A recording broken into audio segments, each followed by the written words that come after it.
Hello everybody, welcome to this video. It's a continuation in the series on the Curious Incident of the Dog in the Nighttime play version. Everything I go through in this video is based on the revision guide written by Georgina Bottomley, available now in paperback for £6.99 on amazon.co.uk or ebook at mrbruff.com. So today I want to have a look at the character of Ed Boone. Ed, of course, is Christopher's father. Now, Ed is separated from Christopher's mother and now takes sole care of his son. And it's interesting to pick out the similarities between Ed Boone and his son. Firstly, he sometimes struggles with communication, just like Christopher does, and just like Christopher can react in quite an angry manner, as shown by his use of expletives, when he says, "Don't give me that bollocks, you little shit." And this is one of many examples of the use of swear words in the text. And it does remind us of Christopher. Both Christopher and Ed react in this outburst of expletives. Both also react in physical ways when pushed. As the stage directions explain, Ed shakes Christopher hard. Another one, Christopher punches Ed repeatedly in the face. So we see the use of swearing, we see the use of physical outbursts as two lines of similarity between Christopher and his father. Now, Ed does appear genuinely sorry for having reacted in this way after they've both calmed down, and unlike Christopher, he genuinely seems to want to reconnect with his son at the moment when he feels sorry for what he did, whereas, of course, Christopher is more focused on where his book is. So there's a chapter in the book on family tensions where this is explored in more detail. Ed can be further criticised for having lied to his son. He told Christopher that his wife, Christopher's mother, had died when actually she had left him and had an affair. And he also doesn't initially confess to having killed Wellington the dog. When Christopher finds out what really happened, this creates distance and mistrust between him and his father. Christopher runs away to London to find his mother as a result of his father's lies, and the structure used here, which is the gradual revelation of the details, increases the tension as we wonder what other lies Ed has been hiding. So we're very much in Christopher's situation as we slowly discover the truth of the things that Ed has been lying about. And this structure, of course, can lead the audience to have very little sympathy for Mr. Boone. We don't like him as we reveal or as we learn of these lies that he's been telling to Christopher and in some ways us as the audience. But there are positive aspects to his character which are also worthy of analysis.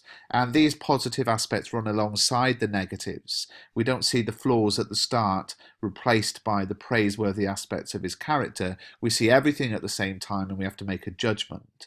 And in this way, we actually see a believable character who, like all of us, has some positives that can be praised, some negatives that can be criticised, all kind of happening at the same time.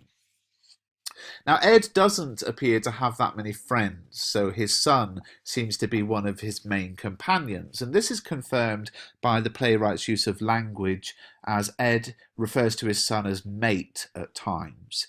He takes good care of Christopher and is very understanding of his specific needs and routines. He prepares food which Christopher will eat, an example being when Christopher requests the unusual combination of baked beans and broccoli for dinner, and Ed says, "I think that can be very easily arranged."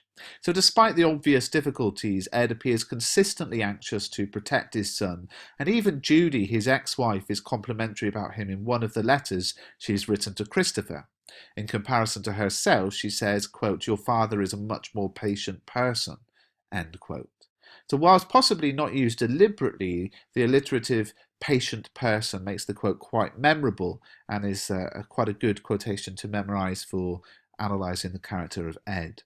So overall, Ed is presented as a character who is trapped, firstly by the limitations of where he can take his son and avoid situations Christopher would find stressful, and secondly by his own lies. He not only lied about killing Wellington, the fact that his wife is still alive, but he also lied about his own affair with Mrs. Shears.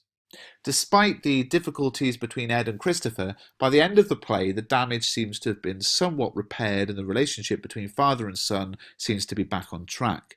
Ed tells his son he's proud of him. And there are further reminders from Ed about how challenging it's been for him to be close to his son, particularly due to the communication difficulties between them. He says, "You being in the house but refusing to talk to me." Christopher refusing to talk, of course, underlines how he finds communication, particularly verbal communication, very difficult. At the end of the play, Ed is determined to improve things and to get Christopher to trust him again. He's initially rejected by his son when he says he'd like to talk to him.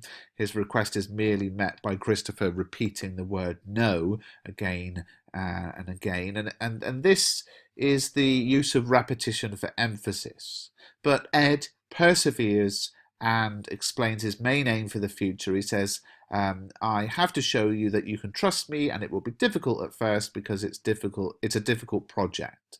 Now, during the speech, the sentences are broken down and an ellipsis is used repeatedly to show how Ed is having to pause and think through exactly what to say to his son to repair the damaged relationship. It would seem he recognizes his lies as wrongdoings and is determined to rebuild a positive relationship with his son as they return to Swindon together. So if you found this video useful, please do subscribe to the channel, pick up a copy of the revision guide, and give the video a thumbs up.